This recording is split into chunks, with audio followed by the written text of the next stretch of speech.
Hello and welcome to Infamous, the audio podcast. This is Brandon, or Mutilus on Discord. This is just Jeremy on Discord, and Parker is missing. If you've seen him, please let us know. And this is Aaron. I go by Treffenwood on Discord. And thank you for joining us again.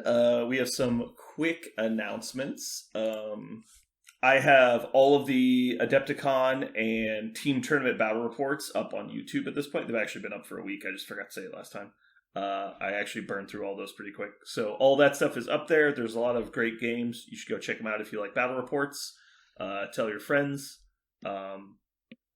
Parker is indeed absent today, so we're going to have to come up with Parker Punishment number 608. So Parker... John, if you're listening, and John seemed to imply that I could just arbitrarily assign Parker probationary episodes for no apparent reason. We don't do it that way here. It's got to be for a real reason. No. But the bet that he was not going to get to 2,000 episodes before he got to 1,000 episodes is in great deal of danger at the moment because we haven't come up with a punishment for him for missing today. Whatever brings him to 1999. We'll give him 84 probationary episodes.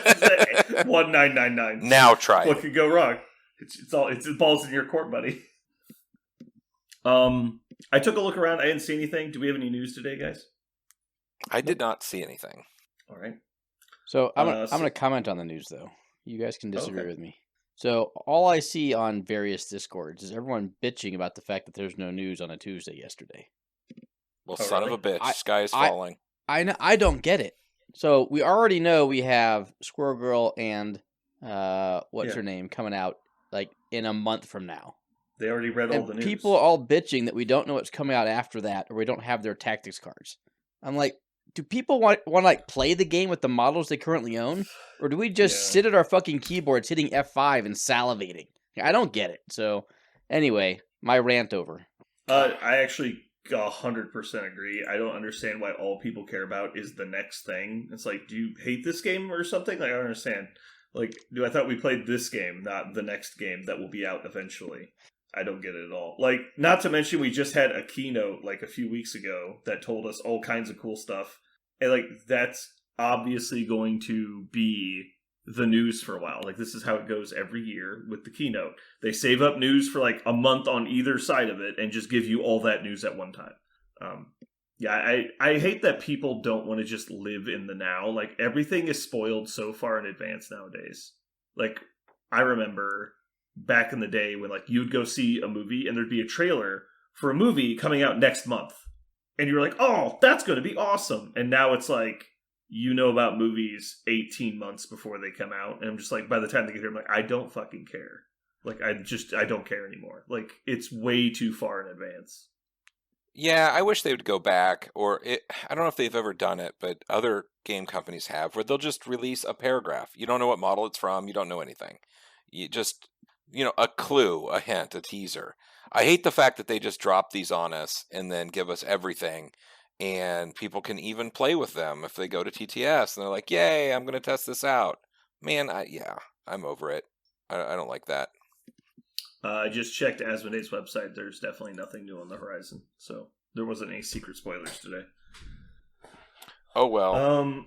Yeah, I totally agree. I hate that people are always trying to do shit way in advance. Like, if you're trying to prep for a tournament, like, and you know that this model's going to be illegal for said tournament, and, like, you need practice against it, I kind of understand that, but I just hate it so much. It was really unfun in War Machine, and every time it got to that point, it just became more and more the next thing out was all that fucking mattered, and it just killed enthusiasm for the active game. Mm-hmm. So yeah, I really don't like it when people do that. I don't understand it at all. Like the people that go to Gen Con to stand in line to buy stuff early, I'm like, dude, you spent like $5,000 to go to Gen Con so that you could stand in line the whole time to buy shit a month before it comes out. I'm like, where's the fucking logic in that? Like, you literally could have just bought it on eBay a week later and probably saved money. Maybe it's a really cool chibi pin. You don't know. Yeah. Yeah, I don't understand. I'm usually like, when new models get spoiled, I'm excited that they're coming, but like I have zero interest in what they functionally do until about a week before. Anyway, So yeah, I agree with you, Aaron. Okay. No news is good news. So moving into the next topic, we haven't done this one in a while, really. Currently playing.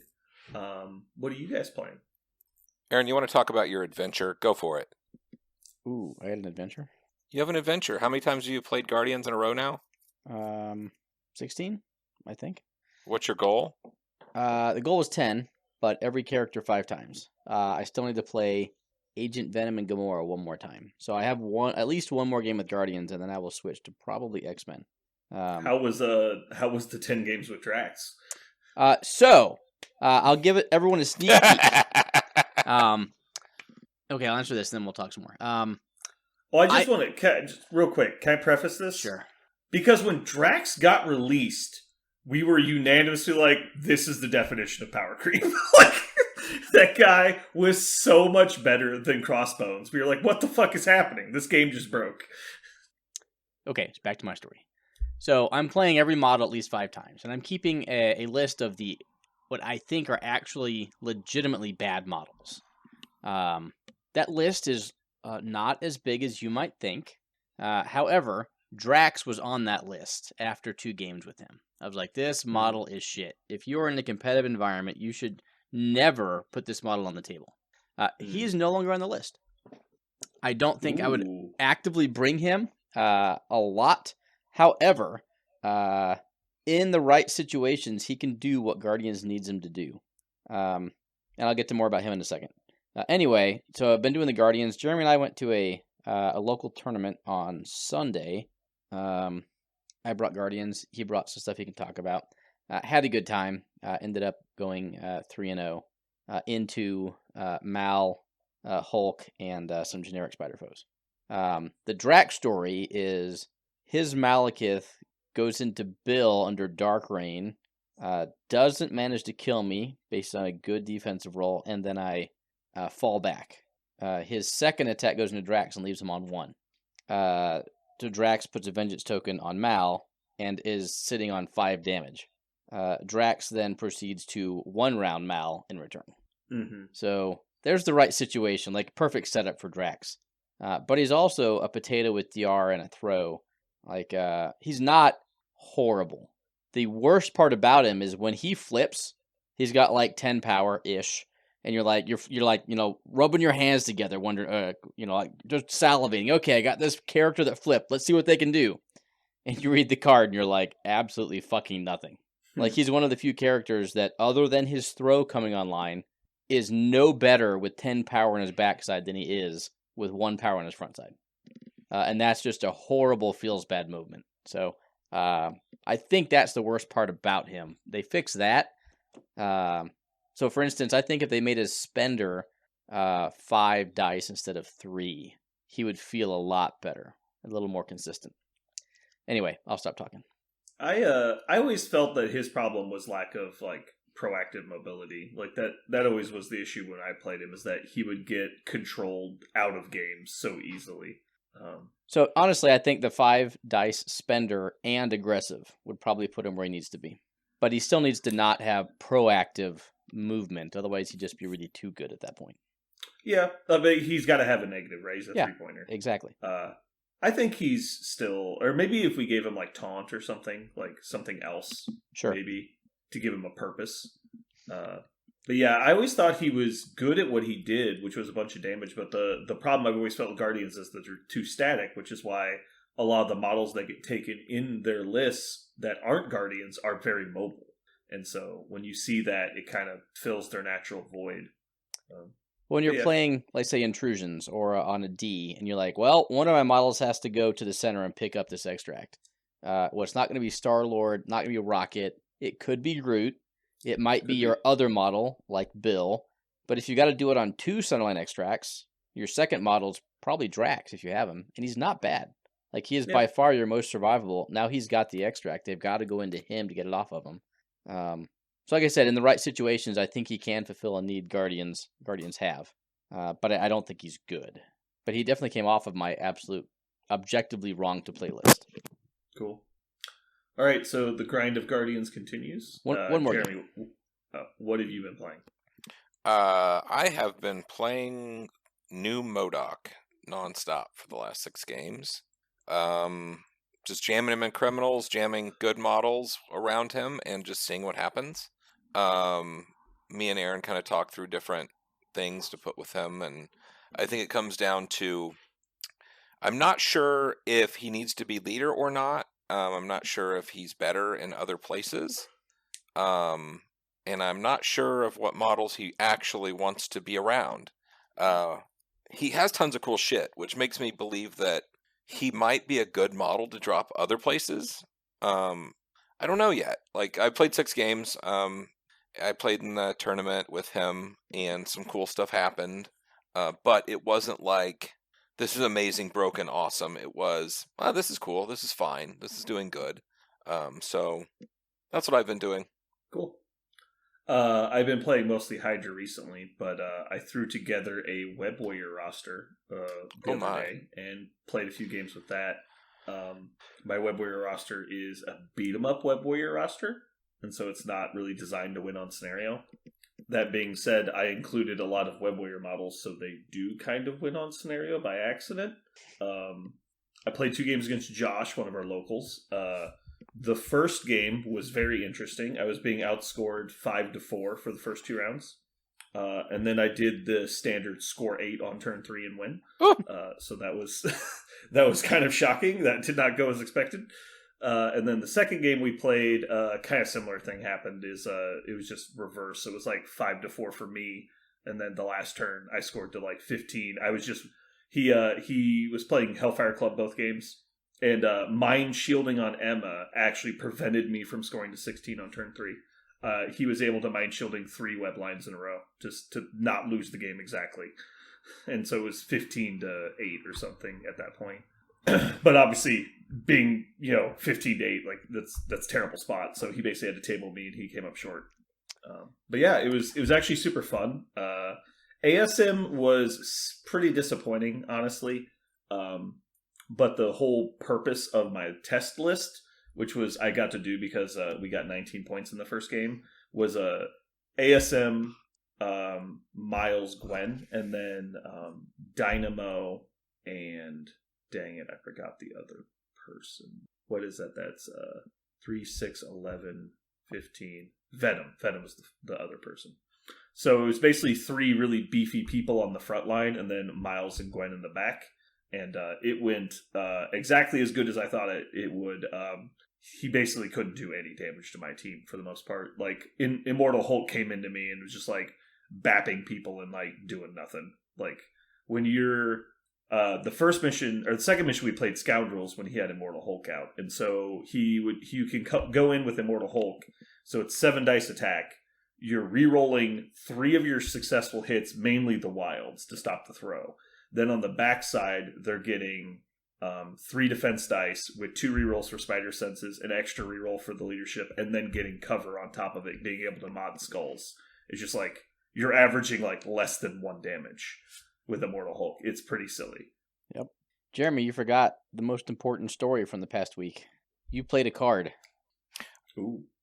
Was it Fearful Symmetry? No. Please tell me it was Fearful Symmetry. Oh, okay. My. That was funny. I played Mind Games. Woohoo! Ooh. So, we were playing a game, and it was getting pretty grindy and crunchy at the end of it, and it could have went either way, in my opinion. Aaron might have thought differently, but I was looking at it going, we can play this last turn, and I can fuck it up like I usually do my last turns and lose. Or I can play Mind Games, and we fucking end this shit right now. Because we both were tied. We were tied, right? It was like 17 to 18. 18-18 on turn 7. Oh, no. So I was like, let's do it. It's happening right now. We're just literally going to flip a coin to decide to escape right now. So I put them under the table. I randomly did them for myself. I didn't know what was where. And I just gave him 2 piles to pick. I was like, fuck it. And he picked poorly. And I automatically won. I won right there. I was like, bam! All skill. Yeah. Middle of the round. Like, nope, we're not scoring this shit. I was like, nope, we're not doing it. I'm done playing. I actually really like that, especially if you're like behind the 8 ball and you're like, this is not going to go well for me at the end of the turn. You're like, might as well fucking do this. Like, whatever. It's a weird dynamic when there's 0 anyone can do about it. Like, I'm forcing it to happen. You cannot stop it. someone's going to gain points. The game will be over if you're at that point in the game. You know what I mean? It's really weird. It's one of the few things that can actually do something like that. It's 1 point for them, 2 points for you, right? Yes, either or. It's not an either. What I also like about it is, I mean, how often is there one model that you just need to die, and you can either win the game or that model dies? It's one. If they only have one model left too, like you could just kill them and win the game. Also, yes, that's what I'm saying. Like you could use it for that. It's interesting if it comes to that situation. I used it once. There's also a fun thing you could do where you could put the victory point. Like, let's say you have somebody that's got like 2 health or less. You put both of the damages with the victory point, and then you have like an interrogate model next to them, and you're like, cool. So if you pick it, you get 1, I get 1, and if you don't pick the 2, you lose 2 power, and I get 2 victory points and 2 power. And you're like, Like, I think Mind Games is actually pretty solid. The more I think about it. So there's a lot of good interactions that we'll create. It's cute. Yeah, it's cute. Jeremy used it to win a game and immediately took it out of his 10. He's like, overpowered bullshit, refused to play. That's a real Jeremy move, to be fair. It was strong to very strong. Oh, boy. I should have played it every game in the tournament. I should have. Yeah, no, you should have. Did you play or was it? No, it's Simpleton. Did you play Simpleton? No, that one's horrible. That one is actually stupid. But what about the scrap metal lifesaver combo? So that doesn't actually work because I figured.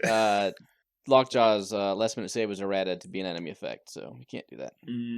All that dojo for nothing. Damn it! Screw me for reading the cards. Right. All right. So moving on to our first topic, which is topical. I wanted to talk about some fun MODOK dojo I've been looking at.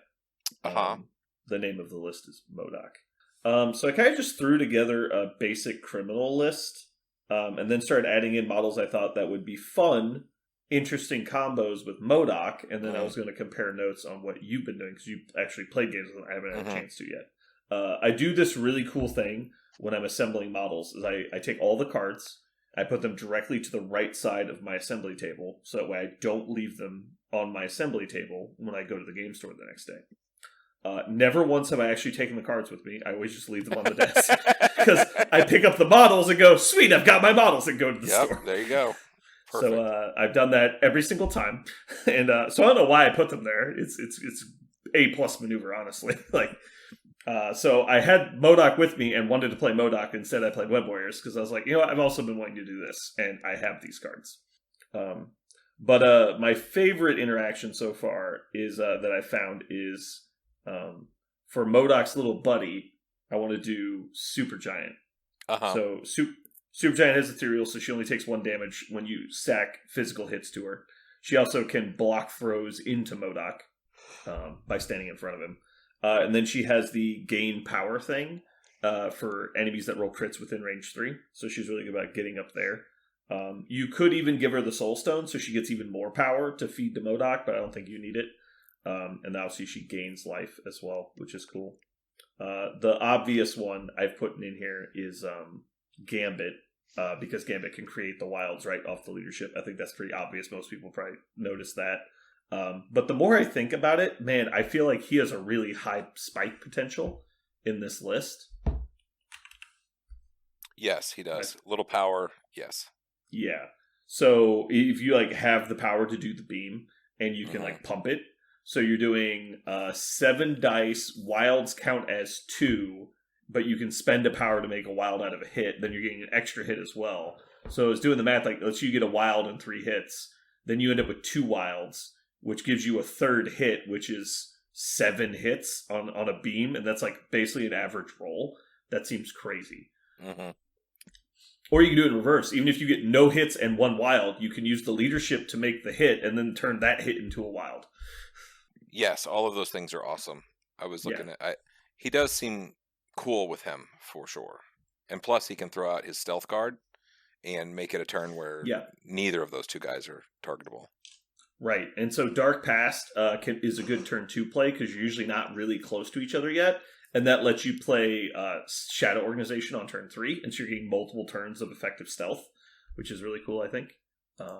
Next one up is basically just Hood. I just think Hood's a really good option. It makes his Dark Lightning even higher potential for damage output. Craven is a good also affiliated member just because he's got, the rerolls, so he's got a higher chance of getting all of his little things to go off. Bucky's great because, again, spiking on high number of chances of dice pools is great.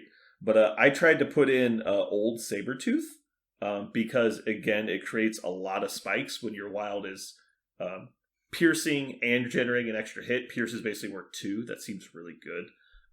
It doesn't increase his odds of piercing, but again, on the chances that you actually hit the pierce, feel like you're almost dazing people on an average roll at that point because you're generating like 4 hits on average attack roll with pierce. But yeah, so do you like these options, and have you found anything else out that you've liked so far? So right off the bat, the one thing I like is you have Hood in there. You can transfer or shunt attacks to Hood and then change Hood from his regular form to the chargy form with some power on him, which is cool in a location you like.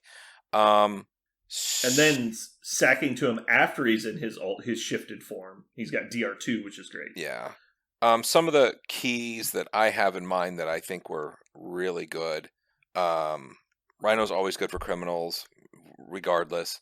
But I like Red Skull, Master of Hydra, in that list because the grunts can hang back and it costs you nothing to have a free shunt, to have a free kick something over.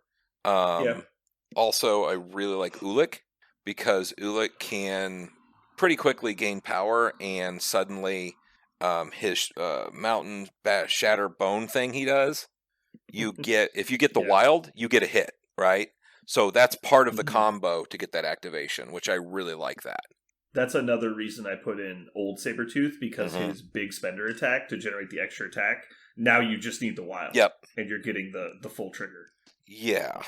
So I think there's a lot of good stuff in there. My problem is, with that particular list, with the way he works, is you're like, okay, I get this model, and as long as he's next to him and whatever, and I keep looking at it, I'm like, is this worth a 7-point combo? I just don't know. I just can't really get over that. Mm-hmm. But I actually think that you've got something there with Gambit, though. I was thinking about Gambit. I want to try that. Gambit seems like that's all money. Yeah, the big thing I like about him, that he's a low investment cost. He's just a 3-pointer, right? Mm-hmm. And I think he'll get left out of a lot of lists, but I think everyone's going to give him a try, so I'm not too worried about putting him on the table, because everyone's going to give him a shot because it's so obvious. Supergiant is the one I'm really excited to try.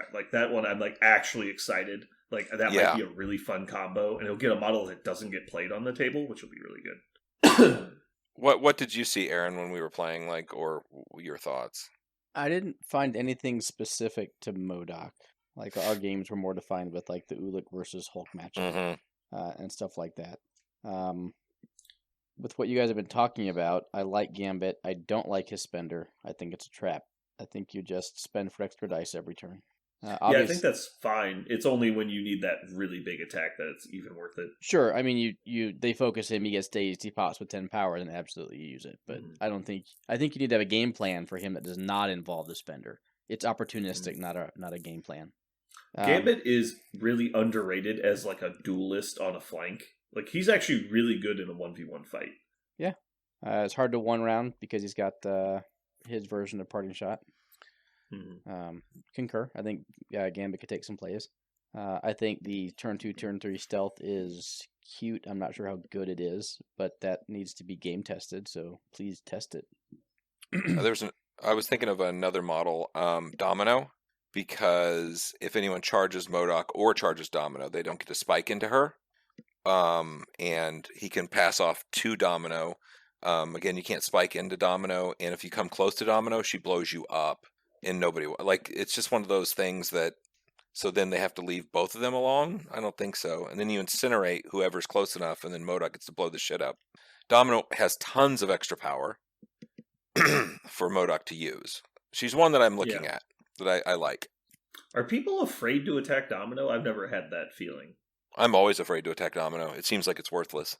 But by your own admission, she doesn't really do anything with her power. like obviously your crits not exploding is annoying, but like I'm depending on the situation, I guess. Like I don't know. I've never like she's on a pretty small frame. Like she has good dice, but I've never been like, oh god, I can't like charge into her. Like I've never felt that, so it's just surprising to me. To me, she's like charging into Black Cat, same kind of deal. Like you don't have any, there isn't any extra dice. It just kind of happens, and you have to stare at it. Yeah, I'm way more cautious of Black Cat. I'm only going to attack her when I'm aware that I'm not going to get rerolls, and I think it's worth that choice, or I don't have them. Mm-hmm. I'm way more cautious of that rule than I am, and also like she punishes you by having power because she's got a lot of ways to spend it. I would consider ASM. I really think the defensive portion. So everyone's focused on MODOK's leadership's offensive potential. I really think his defensive potential is where he's going to shine. So I haven't really even thought about it, but I would pick some sort of scenario crisis combination that enabled you to win 1v1s with relatively tanky models that get better when they get to count blanks double. Wilds. Effectively double, right? Mm-hmm. He feels really good on Scoundrels. Scoundrels was like really good. So what about Doctor Strange 2 then? Because he's got energy absorption on energy and mystic, and he can reroll his dice pool to try and get wilds. Because if he's getting a wild, that's 3 blocks at that point. Unless it's physical, but sure. Right, but you're obviously not shunting physicals to him. I mean, I don't think Sexy Strange is wrong in any list, right? He is a solid 5-threat model you can put anywhere. Well, I also like him because he can place MODOK somewhere. MODOK likes to be a turret. He fucking hates just standing around. Like, it sucks. Being able to place him would be really, really good. It's interesting. I like that as a strange splash because it also allows you. We've already talked about how MODOK's good in convocation, so giving that as a potential dual affiliation criminal convocation list could be fun. And Red Skull's good in both lists also. Mm-hmm. Yeah, it'd be fun to try. At the end of the day, I just didn't find... it wasn't like when you first played Red Skull 2, and you were like, wait a second, this is insane. Yeah, you're like, this is completely insane. MODOK felt very like, okay, that's cool. Like, it's good. It's fine.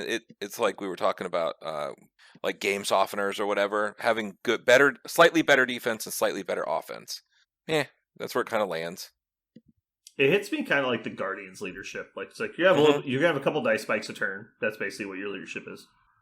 Having played Guardians, I think their leadership is actively bad.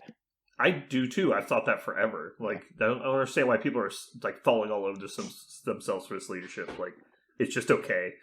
I don't know how many times. I'd much rather have anything else.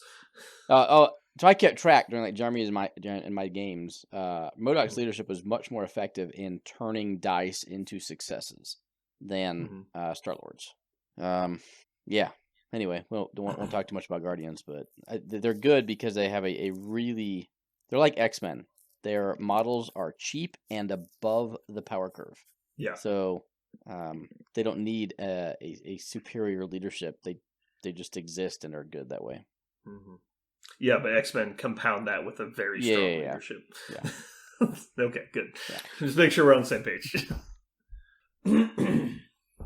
All right, so I'm very excited to try some MODOK tomorrow. He just looks fun. I don't even know that it's like, I think he's good. I think he's fun. He has a giant sack of options. Like, he just has so many things going on. Like, there's always something he can do. He can even walk people off the points with his spender. I mean, that's pretty cool. Yeah. I'm also tempted to try him in Hydra as well, just to see what they look like with him in there. Because there are models in Hydra that generate a lot of power.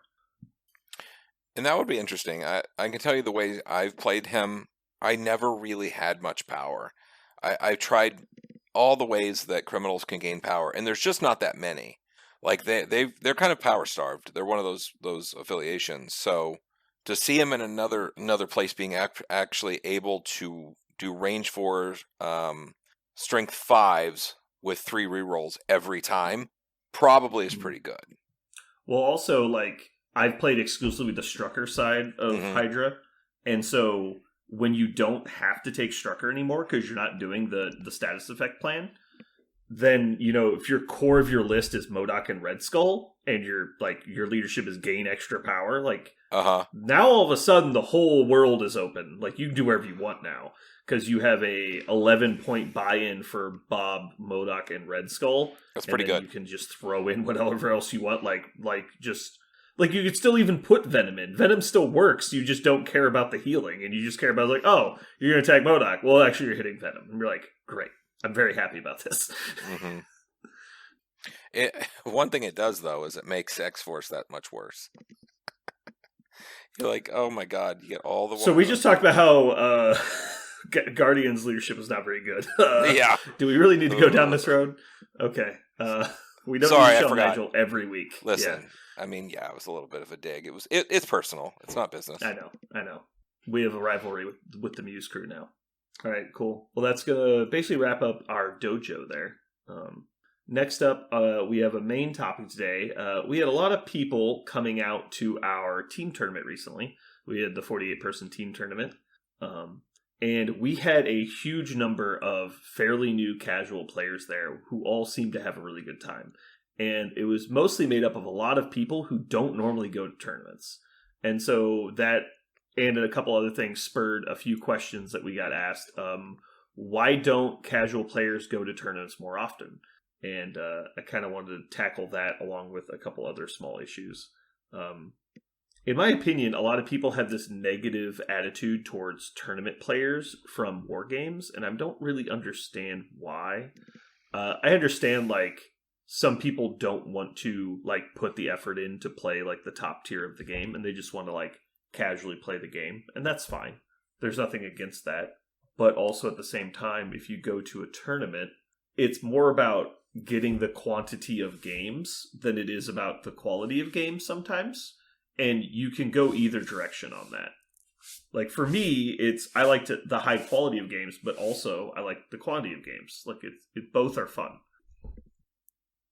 So I think one of the primary reasons that you don't see a lot of people at tournaments that are newer at this particular game or others is a bad experience in their history of gaming.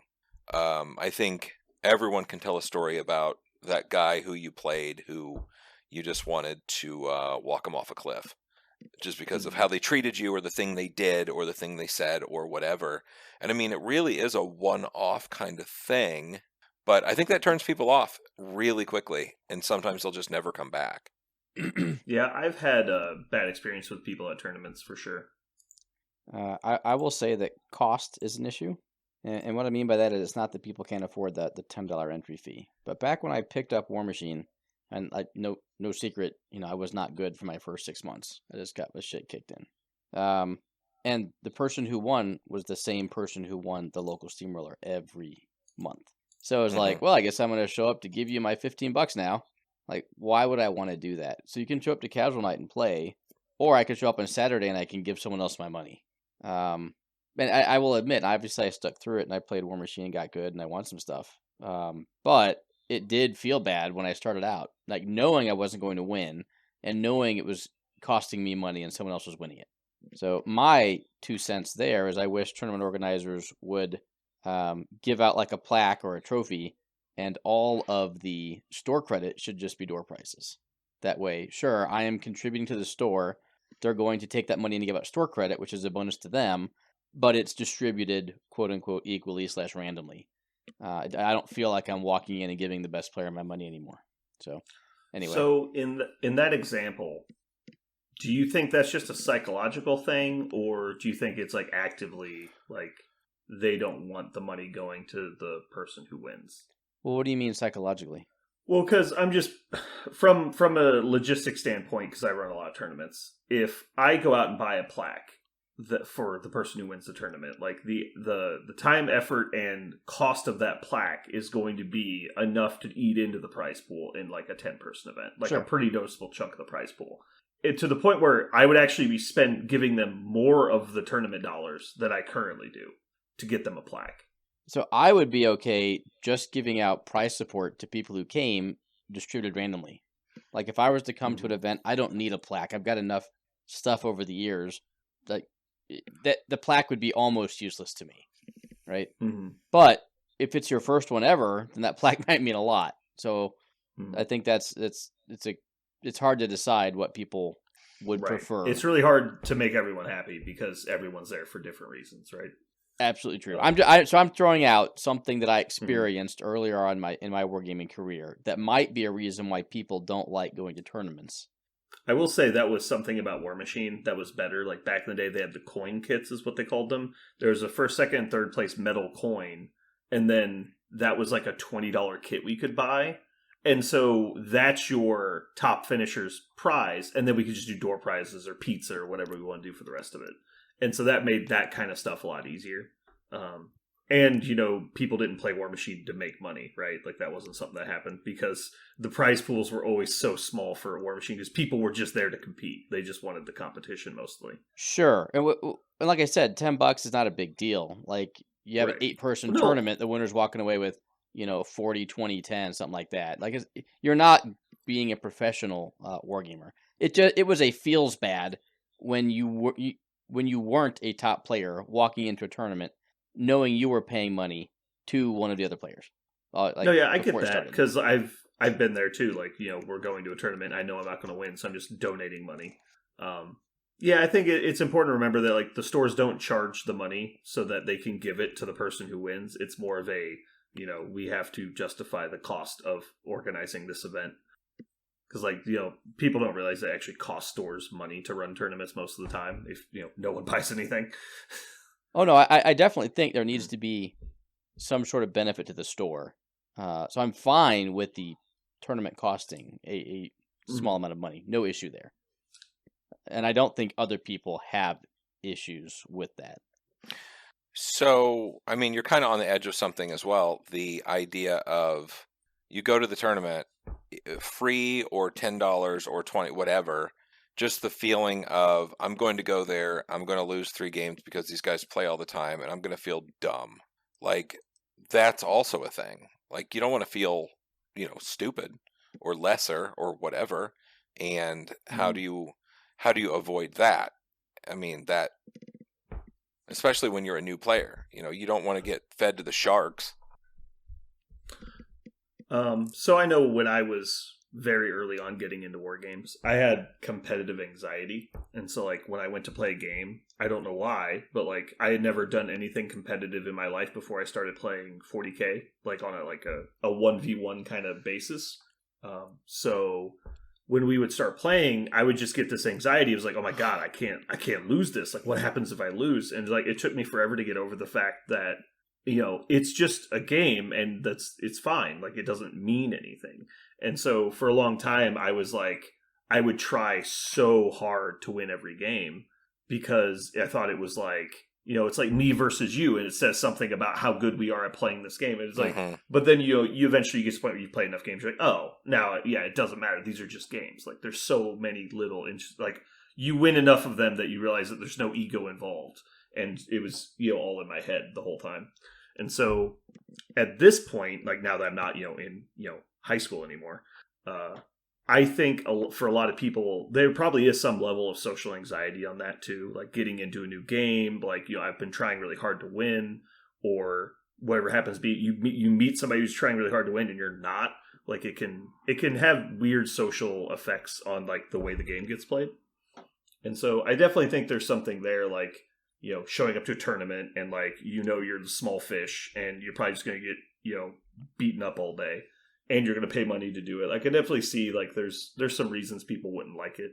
But at the same time, I feel like a lot of the people that are in the game for the long haul are trying to get better or get to like whatever they think is a good level of play.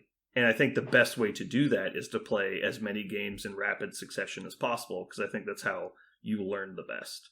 Because if you go to game night and you play 1 game or 2 games a week, and then you take the next 6 days off and you don't even really think about the game between those 2 days, and you come back next week, well, you're going to forget 80% of what you did last time between the last game. And so if you play 3 or 4 games in rapid succession, you're not just learning a lesson from the first game, you're applying it in the second game. and then you're fine tuning it for the third game, and then you're probably learning a new lesson in the third game that you're immediately applying in the fourth game. And so by doing that, you're accelerating your learning because you're maintaining maximum retention, I guess is what I'm trying to say. So you can actually learn more from playing multiple games in rapid succession than like one game a week for a month. So I think there's a lot of value in going to tournaments if you're trying to get better. No argument there. So I think the original question is still like, what's the difference? Like, why? Well, this is kind of just talking about like why people do or don't like going to tournaments. And like, what's the difference between a tournament game and a game night game? Like, nothing. Really? Yeah, no, there's like, when I approach the game, it's no different, really. Like, I might like do some more silly stuff in like a game night game when I know there's like nothing going, like this is not for anything, right? Like I'll do more silly tactics and stuff just because I want to like push the limits. Like, okay, well, does this work? Like, can I really just do this silly thing? And so just more like experimentation. Mm-hmm. And I'm probably more likely to choose tried and tested strategy in a tournament. Yeah, I don't think socially I approach it any differently. I think there's only been one time in any kind of recent memory that I've really wanted to win because of the prize in a tournament, and that was at Feast of Blades in 2012. And that's obviously, it's not very recent, but it's because the first place prize was a professionally painted Butcher 3, and I played Khador at the time, so I really wanted to win that Butcher 3, and so I was like really excited, and so I tried really hard. But that was the only time like the prize ever mattered at all in any tournament I played in. And so I don't think there's ever been a prize I was interested in. But like, I think it's interesting that you were never involved in anything competitive or wanting to win anything until, high school or whatever. Isn't that what you were saying? Well, yeah, I didn't have a standard upbringing, so no, I get it. Yeah. I didn't get to play any group activities or anything as a kid, so like I was pretty shut in. Well, I was just thinking of myself where I'm like, ever since I can remember, I didn't get to play sports. I didn't get any clubs. I didn't do anything. I mean, and I grew up in a household where you played Monopoly for blood. Like, you'd play until 4 a.m. as a 10-year-old kid because your parents wouldn't let you go back to bed until you fucking resolved some shit. Like, it was crazy. The first board game I played was Risk with my first roommate. Oh, really? Yeah, that was oh, wow. It. No, I didn't do really anything gaming until high school. Oh man, no, I started off with Yu-Gi-Oh my junior year. My junior year, sophomore year, and then I graduated to Magic pretty quickly, and then a little bit after Magic, I got into 40K, and then after 40K, I got into War Machine. So I think that there's something in that that's kind of interesting. I never really thought of before, but you have folks that play this game that are simply not competitive. And I think that is pretty defining and interesting because to me, I've always thought of, board games or tabletop games, whatever, as being a competitive game. But the reality is it doesn't have to be. Some people are there for different reasons, and talk to your opponents, I guess is key. Yeah. Find out what's going on there. What are you trying to do? Like, oh, I don't care. I love painting. Oh, okay, cool. Well, I'll give you that level, You can do that for your opponent. Yeah, and this game, the community in this game, I've felt is much more relaxed than like War Machine, for example. Like, you get to War Machine tables, people were cutthroat. Like, people were would intentionally not bring up rules that were about to screw you over. Like, no, it was super cutthroat compared to this game. What does your caster do? And then they throw you your card. Yeah, for example, stealth in this game. Perfect example of stealth in this game is you cannot attack models outside of range 3 if they have stealth. Stealth in War Machine, an attack made from more than 5 inches away automatically misses. And so that's exactly the difference. Nobody would ever volunteer the information their model had stealth. In my experience of high-level tournament play. It's oh, you should have remembered that. Sorry, your attack misses.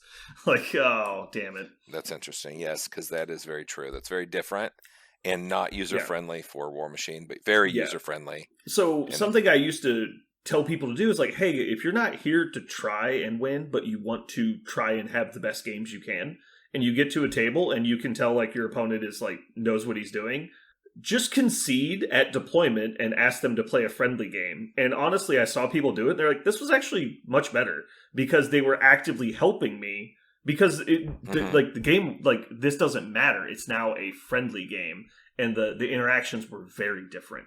Because in War Machine, anyone could win any game, right? Like if you just had a good strategy and applied it well, anything could happen, even if you weren't that good.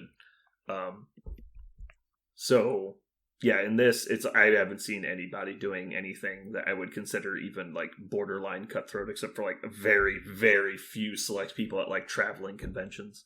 Well, it's actually kind of funny in Marvel that you have a new player, and this has happened to me several times. It almost always happens to me, in fact, where they're like, I'm new, I don't know, painted, whatever. I only played like 3 games. I'm like, cool, let's just play. And they move their models up and start attacking, and my shit starts exploding. I'm like, holy shit. Because it's just going to happen, you know, like you're rolling dice at stuff. You don't have that many models. As far as the, everyone's got that story of like somebody they played at a convention. It's definitely gets brought up a lot. And I've played definitely hundreds and hundreds of games of MCP at this point. I think it's literally 4 people I don't want to ever play again. One of them is banned from my store lifetime for cheating because he's just been a cheater his entire life. And our games are actually not that socially like awkward. It's just he's a cheater, and like you have to watch him like a hawk. He will fast rolls dice. It's just not a fun experience. And I just don't want to ever play him again because it's not worth my time. So that was one, but I knew that going in. He's always been a problem. I had one person I played in St. Louis who was just an egregious slow player, and I just never want to play that guy again either. I had one person I played at LVO I had an issue with, and then that's basically it. Like, it is not many people. Like, there's of hundreds and hundreds of games, I've had less than 5 really bad interactions with people. Like, it's exceedingly rare, especially if you're not leaving your game store. Like, it's so not an issue, really. How many of those people that you just described were Nigel? 2 or 3? 100%. Oh, okay. No. I know you traveled to these conventions, and then you played Nigel at them. So... I didn't mention the 4th person. The 4th person would not shut up about how strong they thought X-Force was. No, but for real. Yeah, there's just really not that many assholes in the community, especially this community. Like, there were some people in other games. Like, I played a lot of 40K players that I never want to play again. I played a lot of War Machine players that I never want to play again. Like, Marvel, it's so rare. Like, the game is such a healthy community right now. I agree. I haven't ran into too many either. And I wouldn't even go as far as you have gone. Like, I'll play almost everybody I've played before. One thing is, I find people to be a little bit more cagey in this game than almost any others to create a bad experience for me. The tighter you get and the more your hands start shaking on the tabletop, I'm like, what's going on there? Good Lord. And make it a little nerve-wracking for me. But some people just have shaky hands. That doesn't necessarily mean they're getting sweaty about it or anything, but yeah. But you know the difference between like super cagey and like not even wanting to move and like making an issue of everything you're moving, and it's like, dude, just calm down. Calm down. Those people do exist, yeah. They seem to think that... Well, I never understood that. I've seen it a lot in games, not a lot in Marvel, but a lot in gaming in general, when they think that they know something you don't know, so like they don't want to say what their strategy is. It's like, dude, I know what your stuff does. Like you don't... There's no secrets here. Like I don't know what you think you're hiding from me, but like I know everything you're trying to do. Like, we can just talk about it. It's okay. Those are the kind of people that won't tell you their models have stealth. That's true. Countercharge. Same people. I love yelling countercharge in Marvel. It's like what? All right, so back on the topic. People that should go to tournaments is everybody, because tournaments are fun. Also, it just there's so many like relationships of friends I have in gaming that I wouldn't have if it wasn't for tournament play. Like, I would have never met Jeremy. Like, we would have never played War Machine if I didn't go to tournaments. That's correct. At tabletop. And so we would just kept playing at 3 Century. I never would have met you. I probably would have quit War Machine a lot sooner because our community had died. That's true. I wouldn't have met either of you. Well, that's just because you wouldn't have driven all the way to Kansas City. Still. Yeah, I would have. He always would. He just does. He drives everywhere. I have a one-off tournament tangent. Mm-hmm. So I was all set to go to the Lone Star Open in Dallas in July. Calendar's cleared, ready to do it. And then I was just trying to get some info on the actual event. It is a 1 tournament, 6-game event over 2 days. I don't know what your thoughts are on that. Mine were decidedly negative. Pause. Yeah, I was unaware that they had 256 players signed up. That is impressive. They probably don't. But regardless. Ooh, then so why is it 6 rounds? I don't know. Over 2 days? I don't know. But, so I can only imagine they're doing a 3-round tournament cut to top 8, then another 3-round tournament would be the only thing that makes sense. Sure, they might be doing that, but there wasn't anything on Friday or there wasn't a 1F and a team. There weren't things to do. It was just a 1 tournament. And I'm like, well, I really don't want to drive, 9 hours, get 3 nights hotel so I can play in 1 6-round tournament. Like, I had it on my schedule, but we're probably going to pass. Let's compare that with the Midwest Conquest, which is coming up here at the end of May, which is 1 day, 5 rounds. I'm like, hell yeah, I'm in. Let's game from 9 a.m. to midnight, and let's knock this shit out. Well, it's not going to take that long. You are correct. Slight hyperbole. Yeah. Mm-hmm. But do we just want to talk about convention logistics now, or? Well, I guess this was just a tangent. Like, as I was thinking about it, because I made the decision in my head this week not to go to LSO, and that was why. It was because the juice wasn't worth the squeeze. Yeah, I mean, 2 nights in a hotel plus, honestly, 8-hour drive, probably 3 nights in a hotel. Right. So anyway, there's lots of ways you can run a tournament, whether it's a local thing, 3 rounds, at your game store versus a con versus something in between. All of them are worth going to. Like if I lived closer to Dallas, I'd do it. But yeah, anyway, if it was like 20 minutes away, obviously you'd be there. Sure. Yep. Anyway, we don't need. We can go there if you want. But I just wanted to voice my. I'd like to talk about that, but I doubt the people that are making those decisions will listen. Unfortunately, I love talking tournament logistics, but I feel like I'm in the minority. So yeah, for tournaments, I think the people anyone who hasn't been to a Marvel tournament, which I assume is none of our listeners, because I can't imagine you listen to a Marvel Crisis Protocol podcast, but have not gone to an event. My mom doesn't like events very much, but what are you gonna do? But anyway, it's a lot more fun than you probably imagine, and if you're not having fun at a tournament, something's massively wrong. I don't understand what's going on because it's super fun. You're that guy. You might be the guy. If you're looking around the room looking for the asshole and you can't find him, that's not good. That's bad. But anyway. Do you think you should approach the game any differently if you're casual versus competitive when you go to a tournament? No. Yeah, I don't think so either. I was trying to think about that for a while now, and I can't think of something you'd really do differently. Yeah, like I said, we had this conversation before because I had a guy at LVO telling me he was casual, and I had to ask him, you're going to have to explain to me what that means. Should I try less? Like, should I not take optimum moves? Like, I don't understand how to play differently, if that makes sense. Yeah. And he just said that their version of casual was really list design. They're like, oh, I'm going to play like Brotherhood and take nothing but Brotherhood models. I'm not going to try to min-max and splash a bunch of shit in there. And I was like, okay, great. Then I'll do the same. I forget what I was playing, but I matched whatever squad I brought to be his quote-unquote casual definition. But I still tried to optimize my plays during the game using that squad. Anyway. I think it's important anytime you're going to an event to set not just realistic goals, but like actual obtainable goals. And so like when I go to a tournament, my goal is never to win the tournament. My goal is to play mistake-free games, as many mistake-free games as I can. And that can be a lot of different things.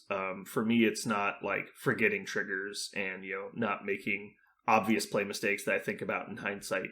Not, choosing the wrong point total, not choosing the wrong board edge, stuff like that. Like actually thinking through all of my options and making the correct choice as often as I can.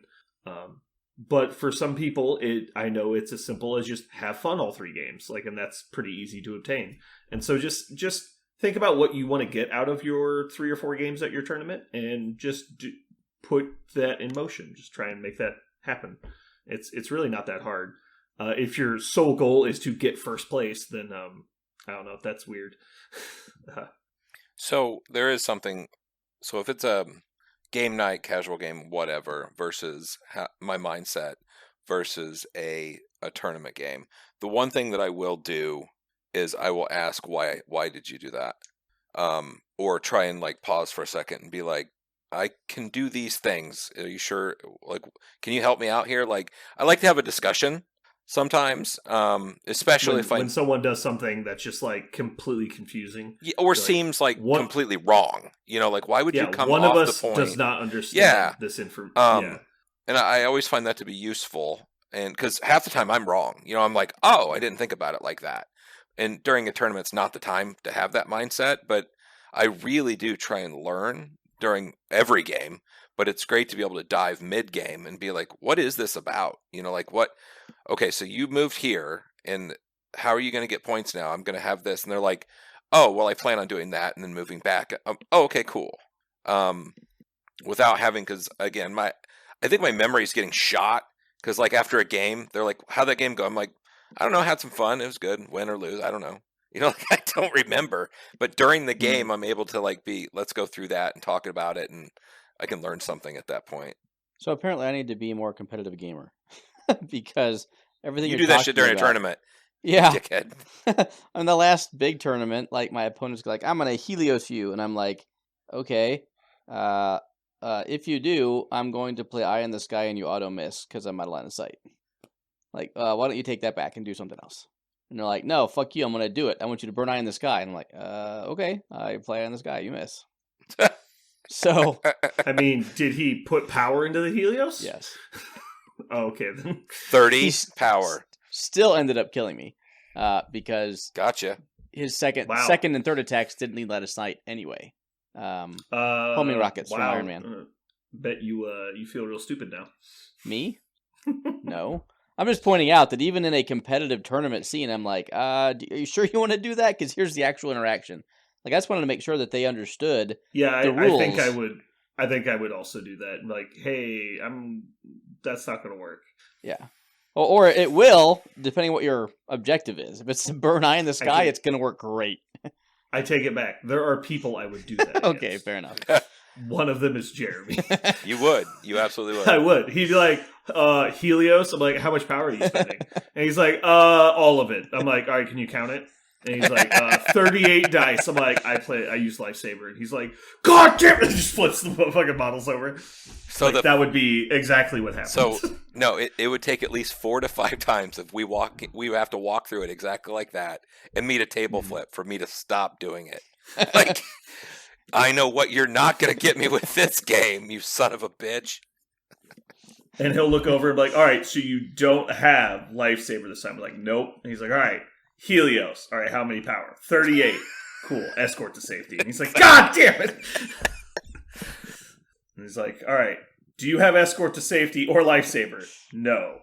All right, Helios, 38 power. It's like, cool, sacrifice to Bob. God damn it! Like, yep, that would be it. Every time. How am I going to learn? I don't know. Yep. Okay. I don't know. I kind of want this to be a free-flowing topic because I know there's a lot of different angles to look at in this kind of vague topic we have here. I think we pretty much covered it. I can't think of anything else we need to touch on here.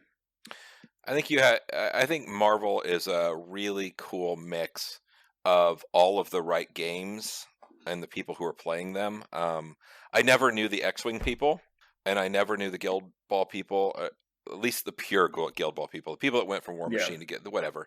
But bringing in the X-Wing players who are playing that seriously has been a really cool addition to the friends I know now at tournaments. Like, they really good, fun mindset. It's a good group of people where I can't say that about War Machine. Honestly, War Machine was really cutthroat and surprising at times of how like shitty that game could make you feel. And I mean, there was good relationships and stuff, but this game really, the edges are much softer. Like, people seem to be a bit more kind. Does that make sense? There was definitely like more cutthroat people, but I don't know if I would call very many of them bad people. I mean, there were the bad eggs, and they were pretty well known. and people kind of avoided them. The, But when it came to like as a human, most of the people were pretty good. so They would play very strict cutthroat games though, because it was like part of the allure of that game is that it was so challenging to play at a high level. And there was kind of like the mutual respect of, I'm going to play this as it was kind of written to be played, and you do the same, and it's basically up to us to not mess anything up, because it's like there's so much going on. And it was so difficult to play like proficiently well.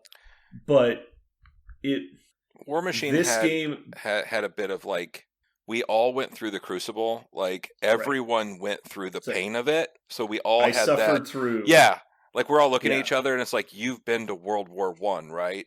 It was like we were all brothers in that way. Yeah. It was kind of like you would forget a rule, and it was like that meme of the guy in the noose, and he's like, "First time," and you're like, "Yep." Like this is exactly like you just fucking walked right into the dick kicking machine, like fucking face first. Like it's just like, well, this is gonna be a fucking bad day. like perfect example, Parker.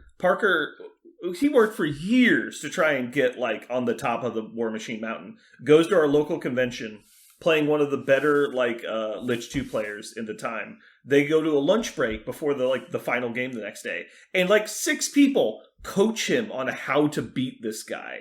And he's like, because like, this guy's really good. His list is solid. Like you're gonna have to watch out for all of these pitfalls. And he's like, he's playing the game, and he like runs up, and he's like, all right, I'm not going to let you kill my models because you're going to use this ability if you kill my models to bring my models back and kill me or whatever. And he's like, all right, cool. I kill my own models. He's like, huh? And then he's like, I summon them all back and they charge you. And he's like, what? Like, it's just like, nobody had ever thought that like you could even fucking do that. But like, they check the cards like, nope. Yeah, he could just kill his own fucking models apparently. Like, it's like, God damn it. Like, and so it was one of those things. It's like, it was just so, there was this fucking, just a nest of fucking barbed wire trying to get through that fucking game at a tournament level. Mm-hmm. And so it was like, people did not help you very often. It was exceedingly rare for people to like warn you that traps were there, because that was the whole point. They were paying the points for the traps. They wanted them to work. But yeah, so this game is much less like that. It is very friendly. It's very open information.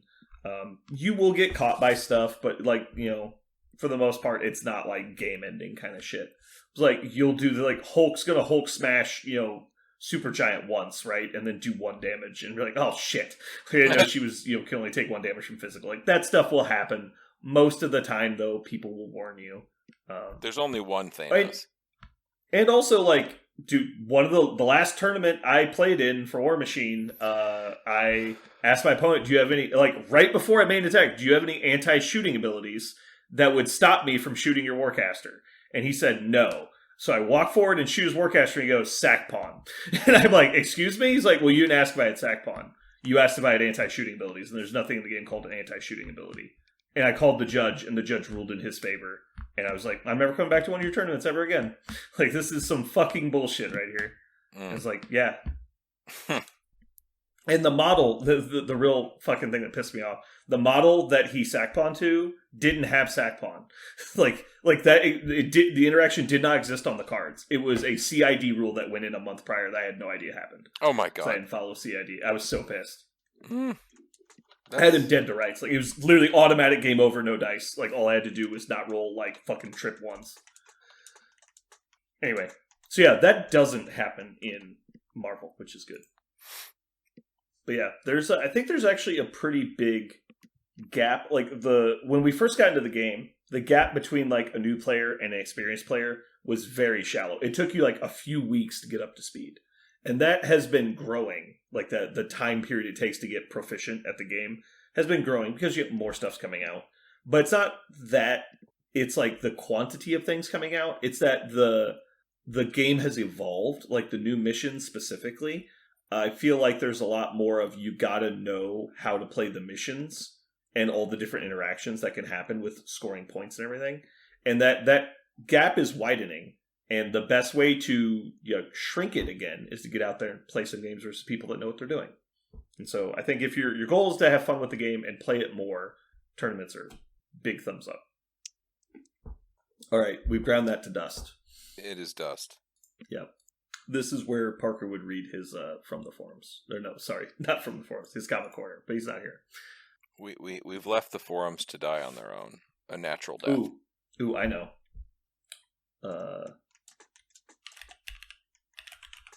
One second, I have to look up the name of this book. Okay, so in the comic corner today, I'm going to be giving you information on a novel that I have read that is Marvel themed. The book is called The Ultimate Supervillains by Stan Lee. I listened to it in audio form on Audible. It's a 12-hour and 20-minute listen if you don't speed it up. It is an anthology of short stories that follow the most famous and influential villains in the Marvel Universe. It has multiple Doctor Doom stories. It has a Venom story. It has, I think, multiple Kang stories. But basically just gives you an idea of what motivates and drives these characters. It's less about overarching storylines and more about fun little personal, like, history moments for the characters. For example, the Kang storyline follows it's kind of a synopsis of the one time Kang succeeded in taking over Earth and how that went for him, and then like the thoughts he had after it happened. And so it follows a lot of different characters. There's a few of them that get duplicate stories. There's one with Carnage. There's so many. Now that I look back on it. But it's a fun read, and it gives you a good idea of what motivates these characters. And kind of an interesting peek behind the mask, because a lot of the times when you see these characters, they're on the far side of the panel, and so you're only seeing them at like the climax of the story or when they're actively in conflict. There's almost no conflict in the actual book. It's all behind the scenes stuff, and like them trying to put their plans into motion and like considering what they should do based on like, you know, how things have gone in the past. But it's kind of an interesting read. It's really good if you like the world building aspect of Marvel and like the overarching universe that they live in, and how things play off of each other. But yeah, it's a fun read if you are interested in novels about Marvel that aren't comic books. What was it called? The Ultimate Supervillains By Stan Lee. By Stan Lee. Cool. I'll save the other books for when I've actually finished them. There's 2 paperbacks I'm still working on that I'm very excited to actually get to, but I have so little motivation to read because I so rarely am not doing anything with my eyes. Because usually when I listen to books, I'm driving or, you know, modeling or doing something. So like I don't have hands and eyes free to also do that. Anyway, that's probably going to wrap it up for us today. Do you guys have anything else you want to talk about? What's the next? Is there a convention coming up anytime soon? Bug Eater is pretty soon. Excuse me. I think it's in June. And then we have Show Me Showdown in July, which everyone should go register for right now. It's going to be a great time. I'm running it. It's in Independence, Missouri. There's still sign-up spots open. It's going to be good. Anyway, this has been Brandon. And Jeremy. And Aaron. And you've just listened to Parker is Missing.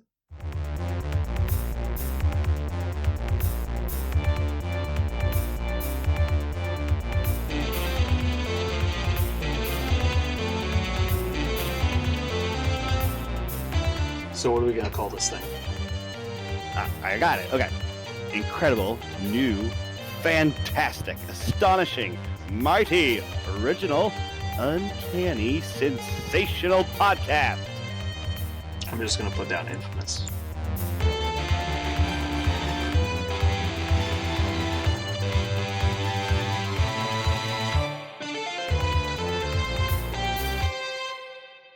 We did it. Jesus Christ, we made it back. Whew. One tree fife. Holy smokes.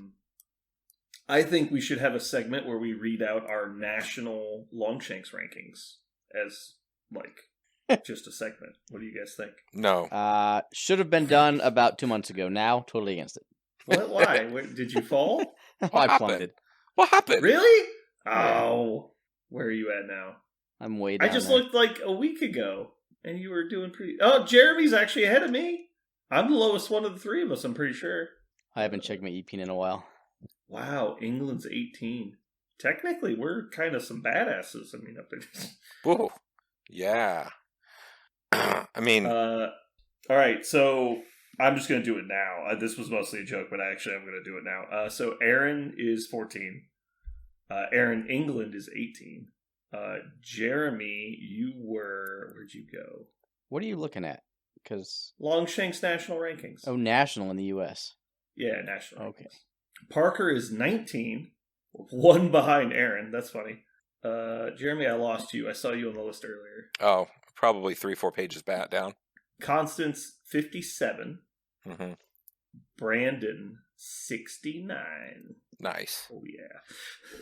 Well, me and you, Brandon, suffer from. We don't play on Longshanks. We don't play on Longshanks that much, Mm. and also like you don't travel for sure as much as we get out a little bit more than you. Yeah, well, you guys go to more Longshanks events than I do for sure. Yeah, I've only played 26 games on Longshanks. that and like I don't. I certainly like the last tournament I went to. I certainly didn't take the best list. I took a list. Honestly, Well, that was unrated, so it didn't affect any of the rankings. Oh, really? So what so are the your you can record? actually you can search it both ways. Not ranked. Sorry, Yeah, you yeah. can search just your rating. But yeah, but that last event where we diced off to go get beer, that definitely hurt me. 'Cause I think I actually lost a good chunk off of that. I didn't realize that was ranked. What a mess. Yeah, I thought it was. Maybe it was. I can go in and change it. Don't worry. that's okay. I went 4-0 and went down in ranking. Yeah, I know. Because of you played new people and stuff. Yeah, new on Longshanks, right? So, Yeah. but that's fine. It's completely irrelevant. I will gladly mess people up by looking at my ranking and then misjudge and think that we're going to have a fine, easy win. Oh, I'll lose, but I'll go out on fire. Don't you worry about it. I'm pretty excited for MCP moving forward. I think it's in a really good spot. Not even just like from the gameplay standpoint, but like from the community seems to be booming pretty hard right now. I've met so many new people in the game and like coming into the game in the last month. It's been pretty crazy. Like it seems like daily somebody will come in and go, "Oh, I'm looking at getting into," or "I just bought into MCP." Like there's so many new faces. Cool. It seems like the barrier to entry is so much less than most games. It's like if you can get a person to play 2 or 3 games of Marvel, they're like, no, this is easy and kind of cool. I mean, there's so much like other depth to it, but just like the putting models down and rolling dice and playing a game and feeling like you had some sort of control of it, people want to do more of it, which is pretty cool. That's a good game. Oh, did you see my post of reinforcements, Jeremy? No, what did you do? I assembled basically the whole game.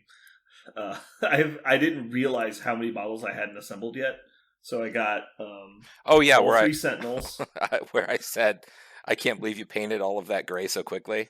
Oh yeah, but there's only one model I haven't put together yet, and it's Miss Marvel, and that's definitely intentional. I was going to say By guaranteed. putting together, do you mean clipping her out of her sprue and gluing her to a base? Because that's all that's needed. I haven't done that. Okay. Because I don't want to. I don't want to ever play that model. Did you assemble the So- one-piece model? It's so ugly. It's pretty silly. You know what's even better is when she punches you and re-rolls like 27 dice, and you take 100 damage, and then she throws you. Like, what is happening? So I had something I thought you'd be excited about, Aaron. Me and my children Yes. started watching Survivor. Listen, no, we're just trying to be a part of your family, Aaron. My family. That is Can you that please is a put- special? Can you please put bond your between wife my- and son on? My wife I would like and to my speak son. with them for a little bit. I have Yeah. some opinions. They will give you big hugs and kisses. That show's so bad. Me and the kids are watching it, and my kids are like, "Can we stay up? We need to see who gets let go." I was like, "Oh my god!" It's more. All I remember from Survivor is there's so many fucking quick cunts and repeats, like of the same fucking 5-second clip. I'm just like, oh my god, like this. They've literally made this 5-second shot last 3 minutes. They don't really I don't know. continual zooms from different angles and repeats, and it's like just before the break, and they just play the whole fucking thing over again. I'm Nah. like, this was a 5-minute episode. They didn't Like, do that but so they- much than now, but I mean, after 36 seasons, they've switched it up a little bit. Mhm. 36 seasons. 43 now, right? Is it? I have no idea. Yeah, it's 43, I think. I want you to do the math because I would just want you to understand the show did not come out in the 70s. How many fucking seasons of Survivor they release a year? 2. Which are also, those are Survivors. Brandon, you're just mad 'cause you wouldn't make it, idiot. Yeah, that's what I'm mad about. Yeah, I started watching it with the boys, and I was like, oh man, Aaron's family's going to be proud of me. You have to tell it to parent next time you see him. Did you just jump into the newest season, or are you watching? It's on Netflix. There's like season 30 something or whatever. It's not the newest season. It's just this newest season on Netflix. I just kind of plopped it in. I was like, go. Let's see what this is about. Dude, there's only so many romantic marriage shows I can watch. I don't know. I can rewatch a J-Lo rom-com 3 times a day. J-Lo rom-com. Ugh. Aren't there only like 2 of those? Maybe. But I'll still watch the shit out of them. Jesus. Oh, Listen, when you need a good cry at least 2-3 times a day. I don't know what kind of man you are, but that gets me going, you know. I've definitely never cried to a TV show. I guess movie. You're a See, is heartless there a movie I've monster. cried to? I've cried to a book before. I cry every time I read one book. It's called Legend by David Gemmell. That's the only book that ever gets me. Let's see. I think there's 3 points in a book series I've cried. Was it when the Grinch's heart grew 2 sizes? No, is when the kids got their presents back. Okay. I was close though. Yeah. I was close. Yeah, is really close after that is when I started crying. Wait, that wasn't a book. That was a movie with Jim Carrey in it. Never mind. There's a book too. Oh my god. I cried at the novelization of The Hobbit. It's a novel based on the movie The Hobbit, which is a real thing. Oh my which God. is terrifying that it exists. Oof. Wow. Okay. That's several levels of shit. I was on punishment one time. I got in trouble for riding my bike too late or something. I don't know what it was. But I was 11 and I got put on punishment in my room. And there's like, it's one of those just go to your room and never come out again kind of situations. Mhm. So I went to my You're room. sitting in there like counting Yeah. how long they could legally keep you in there. Yeah. So I'm in the room and I'm just kind of laying on the floor and I'm looking through my books. And it's one of those where your parents had bought you a bunch of books because that's how you make smart kids is buy them books. Mhm. Just old whatever. And Where the Red Fern Grows was there. And I read it from cover to cover. I wanted to die. Like, I was the saddest. Like, that was the best punishment they could have ever given me. Oh, so brutal. I just imagine you're in there finally reading the fucking books they bought you. Oh, yeah. For no other reason than just because you're so fucking bored. And then Spiteful you're like, punishment. you're like, these fucking terrible ass books. Oh, man. Ooh, I went and saw Dungeons and Dragons. Oh, yeah? I That heard was- it was good. It was really good. Just a good, just like kick ass, like see it one time and be done with it and just be excited about it. Like, this is it. Done. Awesome. I imagine it's going to be semi-appropriate to Guardians, just like a roguish type fun comedy. Pretty much. Yeah. Yeah. Pretty much.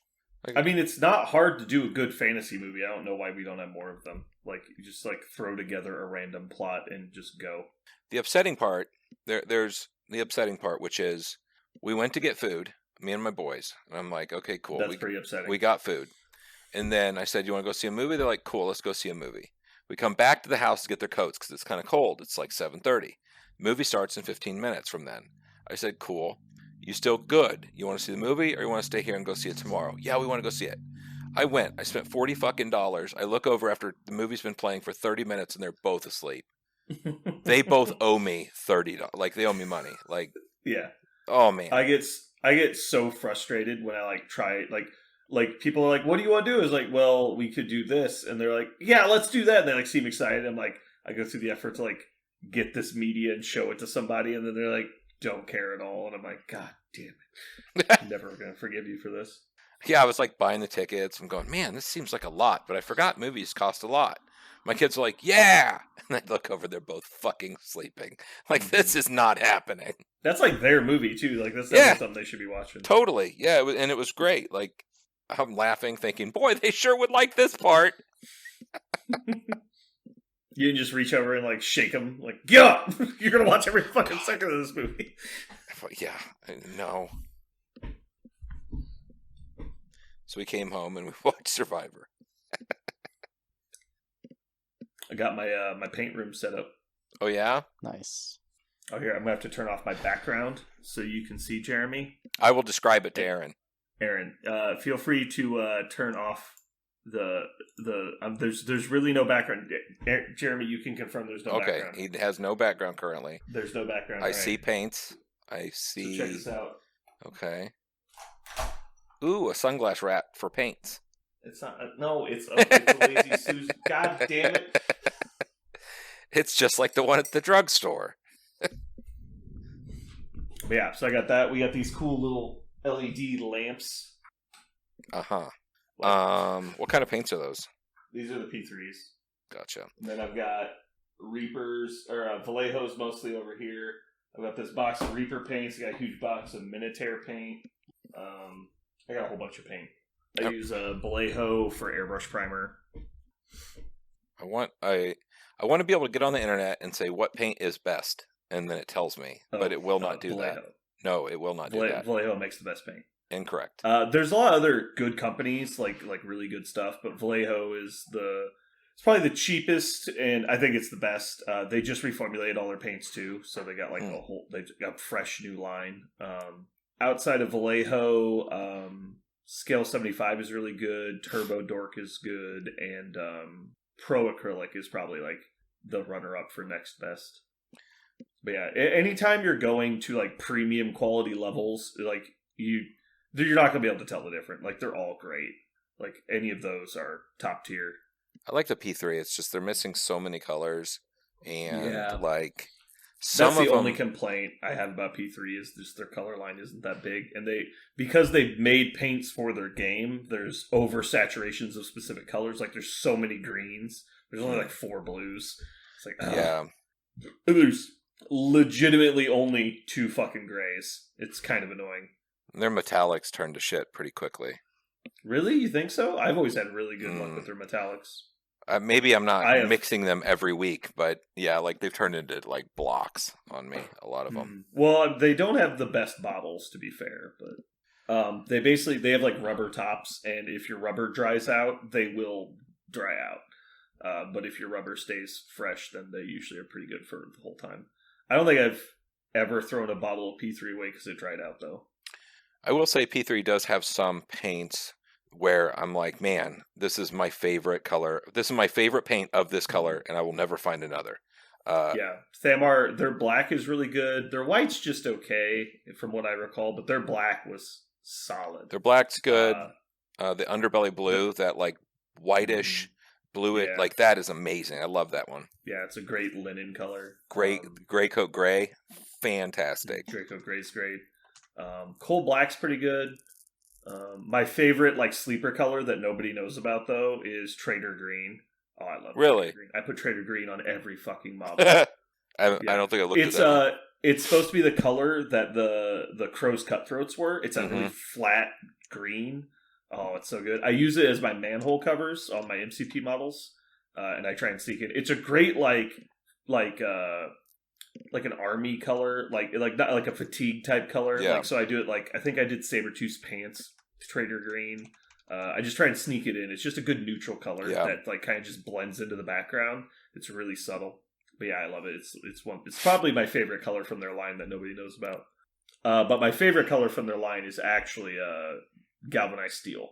Yeah, that's a good one. It's a semi-metallic. Hmm. So it's got very little Mylar in it, so it's a great highlight for metals and for grays. I put galvanized steel on literally every model for MCP. I think probably before Christmas, this Christmas coming up, I'll probably buy a full new set of something. Mm-hmm. Well, I'd recommend giving Scale 75 or Vallejo a shot. Was Scale 75, is that the one that we saw at Mind Games. That was Aaron? Pro Aqua you're looking at. Oh, They didn't have Pro CL75. acrylic. I like We those. have Pro acrylic. I like those because they have the agitator in the bottle. Well, lots of paints have agitators. No, they don't. Not lots. Every single bottle.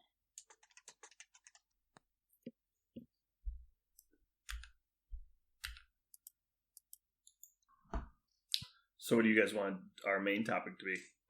Sorry, you got me looking up Vallejo paints. If I was going to buy a new line, I would probably do scale 75. Do they have a bundle option?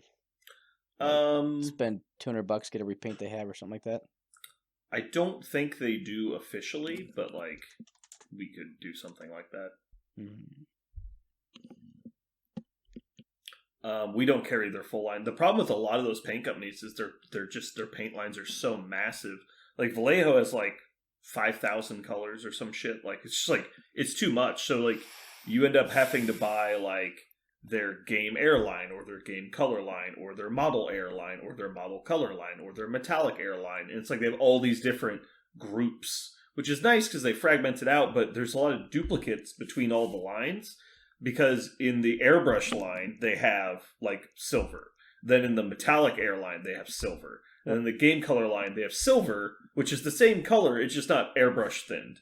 And so it's just like, okay, well, like I can't get their whole line basically, so I'm gonna end up with massive duplicates. But yeah, scale 75, we stock their baseline, which is scale color, and we also stock their metals and alchemy line, which is washes and gem colors and metallics. Yep. They do sell bundles, so I don't know if you can order those or not, but that might be something to look into. Yeah. As for topics, it was brought up. What was the one about the like competitive versus casual or something like that? Yeah. I think that merged with maybe what happens. Like we know locally who is what, but when you go off site to other places, how do you address that? Like that's kind of weird. Because some people, they've like come for different versions of the game, and you know, what are you doing versus what they're doing? I mean, granted, everybody's lining their stuff up, trying to do their best, but like, are you trying to create an environment that's more fun and interesting, or like, what is the end goal? And that goal can be different for two different players, you know. Yeah, I know we've talked about. I know we've talked about this several times before, which is why I'm not super excited to talk about it. Yeah. I just don't know how much is there. I don't like repeating topics, but I don't also expect everyone to listen to every episode of our content, so it's probably okay to repeat it a few times.